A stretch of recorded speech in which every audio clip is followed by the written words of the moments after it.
All right, guys, so we're back here at Secret Entourage Academy speaking to Louis David, and he's going to tell us a little bit more about kind of his tips for today's aspiring entrepreneurs, maybe 3 of his most precious tips that will help you kind of succeed in life as well, just like he has. So please, tell us a little bit more about the 3 things that you think has helped you today become who you've become. The first thing I think, and it's probably the most overlooked aspect of business, is mental conditioning. You know, a lot of guys, like we were saying, work very hard. They want to be successful, they want to succeed, but they don't apply the mental principles into their success. And what I mean by that is, it's similar to going to the gym and working out and training your bicep or your chest or your muscle and conditioning it so it's in the peak performance. And the mind is no different than any other muscle. The mind, your brain and what you think about manifests what your future becomes.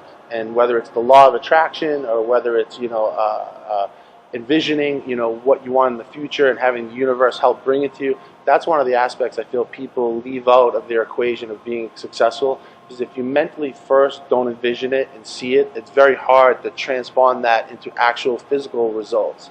So the suggestion I would give, number 1, is to always mentally condition your mind, employ the laws of attraction, and be open to receiving things, even if they're different than what you originally envisioned. The second piece of advice I would give is really simple, and that's never quit. There's a lot of times when we do projects and we do companies, and they're not successful. And people are like shocked when I tell them that, because they think everything I do is super successful and it's like a party every day, and that's not really the case. A lot of times we'll engage in different businesses or ventures and what have you, and what we'll realize is the way we envisioned it isn't working. So what we'll do is we'll retreat, we'll restructure how we envisioned it, and then we'll re-engage. So we call it recalibration, basically, because a lot of entrepreneurs have their sights set on doing things one way, and then when it comes to fruition, it's not exactly panning out the way they envisioned, so they don't recalibrate. They're so stuck on their initial reaction, their initial thoughts, that they forget to recalibrate and then to re-engage. So I think that's very important. And then lastly, I think you have to have a positive attitude. Regardless of what's sent to you, regardless of the cards that you're dealt, regardless of the situation you've been given, whether you're, like I said, on welfare, food stamps, regardless of what it is, you have to maintain consistently a positive attitude for success.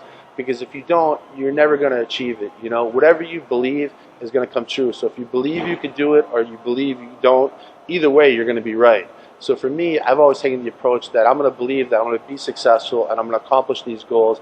And then if I'm not, I can always recalibrate and keep pushing forward. Where other people believe that they're not going to be successful, and then when they're not, they're kind of surprised, as if this is like a big shock or something. So those would be the 3 main points that for young entrepreneurs to focus on. I think that are somewhat out of the box and untraditional, and most people may not give it as advice, but I think they're extremely powerful. Well, I mean, you heard it first here.